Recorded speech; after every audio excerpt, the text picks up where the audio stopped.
હરિ ઓમ નારાયણ નારાયણ વાસુદેવાય વાસુદેવાય ઓમ નમો ભગવતે વાસુદેવાય નમઃ.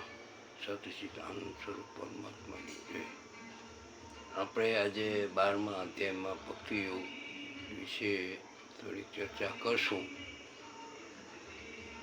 ચર્ચામાં એમ કે સર્વવ્યાપક પરમાત્મા છે, સચ્ચિદાનંદ ધન સ્વરૂપ, અચળ, નિરાકાર, અવિનાશી બ્રહ્મને આપણે જાણવા હોય તો ભક્તિયોગ વિશે ચર્ચા કરશું. એટલે કે આમાં શું છે કે કોઈ બ્રહ્મની ઉપાસના કરે, કોઈ ભગવાનની કરે, એટલે સાકાર નિરાકાર આ જે વસ્તુ છે ને એ ભક્તને નિર્ગુણ નિરાકારની બ્રહ્મની પ્રાપ્તિ બહુ દુરુસ્ત કરશે.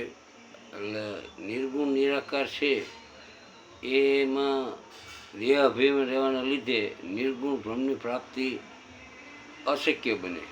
જો જે સચ્ચિદાનંદ ધન યોગી પુરુષો સમાન ભાવ રાખી, ક્ષમતા, સ્થિત પ્રજ્ઞતા રાખી એ બ્રહ્મને પામી શકે છે.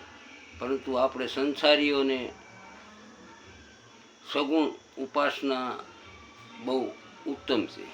કારણ કે ઈશ્વરે પોતે ગીતામાં 12મા અધ્યાયમાં ભગવાને કીધું છે કે સચ્ચિદાનંદ ધન નિરાકાર બ્રહ્મા મન પરોવનાર એ માણસોના સાધનમાં પરિશ્રમ વધુ છે. કારણ કે દેહાભિમાન રહેવાને વડે અવ્યક્ત વિષય ગતિ ઘણું દુઃખ વેઠીને પ્રાપ્ત કરવામાં આવે છે. અર્થાત દેહાભિમાન રહેવાને લીધે નિર્ગુણ બ્રહ્મની પ્રાપ્તિ દુષ્કર છે. એટલે અધ્યાય 12માં 5મા શ્લોકમાં ભગવાને કીધું છે એ કરતાં એમ કીધું તે 6ઠ્ઠા શ્લોકમાં, પરંતુ મારે પર રહેનાર જે ભક્તજનો સર્વ કર્મોને મારામાં અર્પણ કરીને મુજ સગુણ સ્વરૂપ પરમેશ્વરને અનન્ય ભક્તિયોગથી નિરંતર ચિંતન કરતા ભજે, તો હું એ ભક્ત મારામાં ચિત્ત પુરોવી મને શરણાગત કરી અને મારી આરાધના ઉપાસના કરી અને મારી આધીનતા સ્વીકારશે, તો એવા ભક્તોને હું મૃત્યુરૂપ સંસાર સાગરમાંથી ઉદ્ધાર કરી દઉં છું.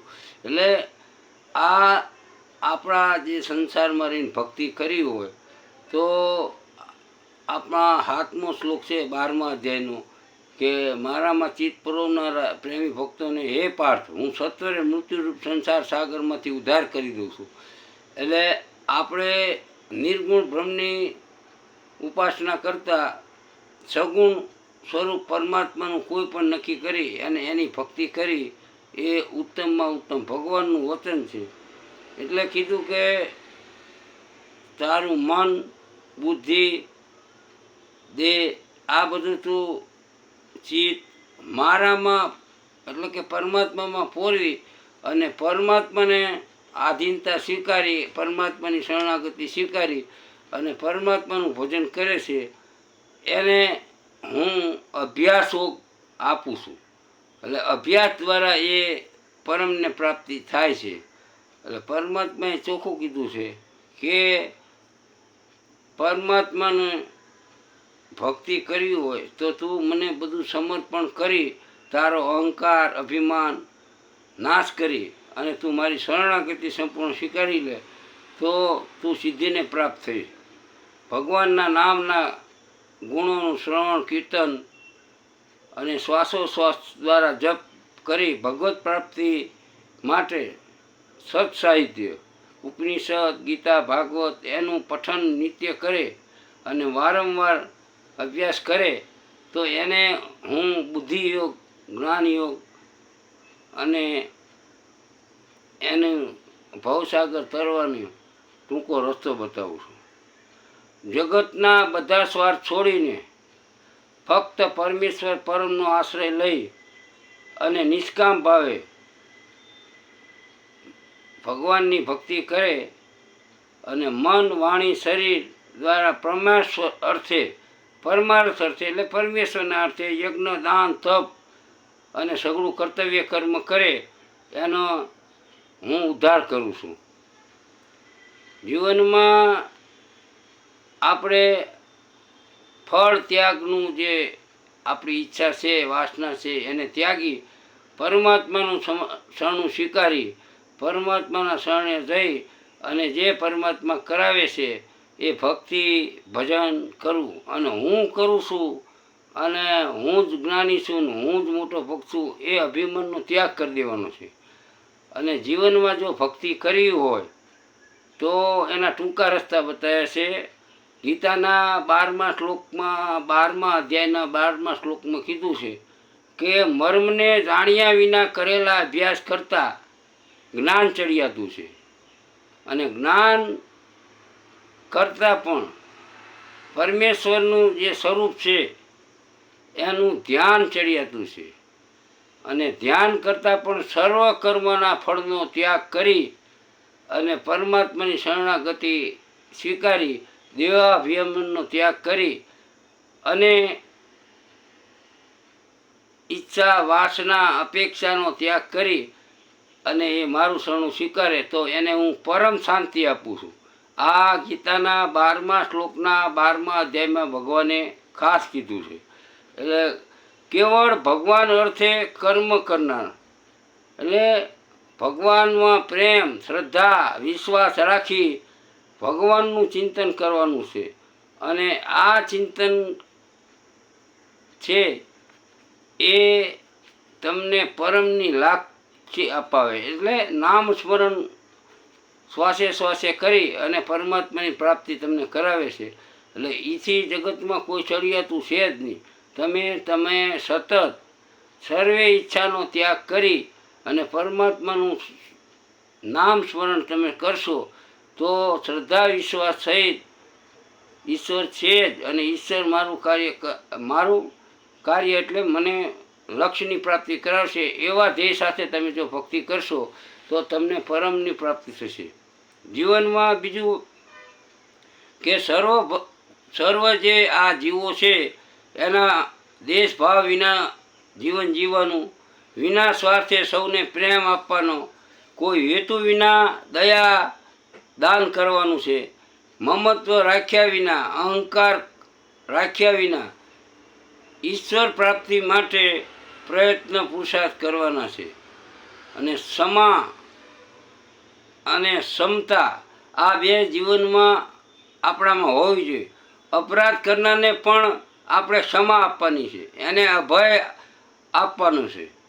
જે આ રીતે મન ઇન્દ્રિયોને અને શરીરને વશ રાખી પરમાત્માનું ભજન કરશે તો એ પરમાત્માની મન બુદ્ધિને હું પરિવર્તન કરી અને એનો સંસાર સાગરથી ઉદ્ધાર કરી દઈશ. આ પરમાત્માનું વચન છે. એટલે ભક્તિ કરવી હોય તો આપણામાં રાગ દ્વેષ સ્વાર્થ આ બધું ત્યાગ હોવો જોઈએ. અને જીવનમાં કોઈના પ્રત્યે આપણે ઉદ્વેગ રાખવાનો નથી કે કોઈને ભય પમાડવાનો નથી, કોઈનાથી આપણે ભય પામવાનું નથી. આપણામાં હર્ષ અમર્ષ ભય આદિ હોવાના જોઈએ તો ભગવાન આપણને પ્રિય થાય. જગતમાં કોઈ પણ વસ્તુની ખેવના એટલે ઈચ્છા અને શરીર શુદ્ધિ અને આંતરિક શુદ્ધિ પણ હોવું જોઈએ. અને નિપુણ પક્ષપાત વિનાનું જીવન હોવું જોઈએ. અને સર્વ કર્મનો આરંભનો ત્યાગી એ મને સૌથી પ્રિય છે એવું પરમાત્મા કહે છે. અને ગમે તે વસ્તુ આવે તો હર્ષ પામે નહીં, દ્વેષ કરે નહીં, શોક કરે નહીં અને કસાયની કામના કરે નહીં. શુભ અશુભ સઘળા કર્મોનો ફળ ત્યાગીને એ ભક્ત જો ભગવાનની શરણાગતિ સ્વીકારે તો એનો ભગવાન ઉદ્ધાર કરે છે. પછી શત્રુ મિત્રમાં, માન અપમાનમાં, નિંદા સ્તુતિમાં, ઠંડી ગરમીમાં, સુખ દુઃખમાં આ જે દ્વંદ્વો છે એમાં ક્ષમતા રાખે અને આસક્તિ વિનાનો હોય એ પરમાત્માને પામે છે. એટલે જીવનમાં આપણે ઈશ્વરની સંપૂર્ણ શરણાગતિ સ્વીકારી અને નિંદા સ્તુતિમાં ક્ષમતા રાખવાની અને શરીરના નિર્વાહ માટે જે પણ મળે એમાં સંતોષ રાખવાનો અને રહેવાના સ્થાનની બહુ મમતા આસક્તિ કે પરિવારમાં આ બહુ આસક્તિ રાખ્યા વિના તીર બુદ્ધિથી ભગવાનનું ભજન કરે એ ભગવાન એનો ભવ સાગર પાર કરાવે છે. એટલે જીવનમાં ધર્મમય છે એ અમૃતને પામે છે. જે ધર્મમય જીવન જીવે એ અમૃતને પામે છે. અને સૌથી સરળમાં સરળ શાસ્ત્રોનો ઉકેલ છે કે સંપૂર્ણ શરણાગતિ, સંપૂર્ણ શરણ ભાવ, સંપૂર્ણ સમર્પણ ભાવ અને નામ સ્મરણ અને શ્રદ્ધા અને વિશ્વાસ સંપૂર્ણ હોવો જોઈએ. અને જીવનમાં પરમાત્માની નિષ્ઠા રાખી અને ભજન કરે તો ભવસાગરથી પરમાત્મા એનો ઉદ્ધાર કરે છે. એટલે જીવનમાં ભગવાને આપણને વચન આપ્યું છે કે તું મારું શરણું સ્વીકારી અને તારા બધા ભાવો મને સમર્પિત કરી અને તારા દેહાભિમાનનો ત્યાગ કરી અને તું મારું શરણું સ્વીકારી અને મારું ભજન નામ સ્મરણ કરીશ તો હું તારો સંસાર સાગરથી ઉદ્ધાર કરી દઈશ. એવું આ ગીતાજીમાં પરમાત્માએ 12મા અધ્યાયમાં આપણને વચન આપ્યું છે. એટલે જો તમારે શ્રદ્ધા વિશ્વાસ સંપૂર્ણ રાખવાના. જો મીરાબાઈને મળ્યા, નરસિંહ મહેતાને મળ્યા, એકનાથને મળ્યા, નામદેવને મળ્યા, કબીર સાહેબને મળ્યા અને આ કળિયુગમાં સવારામને મળ્યા, જલારામ બાપાને મળ્યા, તો આપણને પરમાત્માનો અનુભૂતિ કેમ ના થાય? એવી તમારામાં ઉત્કૃષ્ટતા હોય, જેને કહેવાય શું? મુમુક્ષતા હોય ને એટલે તમને ઈશ્વર ભજન સિવાય બીજું કંઈ ગમે જ નહીં. અને તમારું જ્યારે મન બુદ્ધિ ચિત્ત પરમાત્મામાં સ્થિર થશે અને તમે પોતે સ્થિત પ્રજ્ઞ બનશો એટલે પરમાત્માની અનુભૂતિ થયા વિના રહેતી નથી. એટલે પરમાત્માથી ભજન સિવાય આ જગતમાં બીજું મોટું કંઈ નથી. અને આ જીવનો મોટામાં મોટો જો સ્વાર્થ હોય તો એ પરમાત્માને જાણવો, પરમાત્માનું ભજન કરવું અને પોતાનું કલ્યાણ કરવું એ મોટામાં મોટો સ્વાર્થ છે. એટલે મનુષ્ય જન્મ મળ્યો છે તો ભગવાનની ભક્તિ કરી અને ભગવાનનું ભજન કરી, ભગવાનની આધીનતા સ્વીકારી, શરણાગતિ સ્વીકારી, પરમાત્માનું ભજન પ્રિય કરી અને શ્રદ્ધા વિશ્વાસ સહિત જો તમે ભજન કરશો તો તમને અનુભવ થશે ને થશે. એટલે જીવનમાં જગતની આદિ વ્યાધિ ઉપાધિ મૂકી અને ગામ ગપાટા મૂકી અને તમે પોતે સ્વયં નક્કી કરો કે મારે કલાક ભજન કરવું છે અને તમે એકાંત ઉપવાસ અને નામ સ્મરણ આટલું કરશો એટલે તમને પરમાત્માની અનુભૂતિ થશે ને થશે.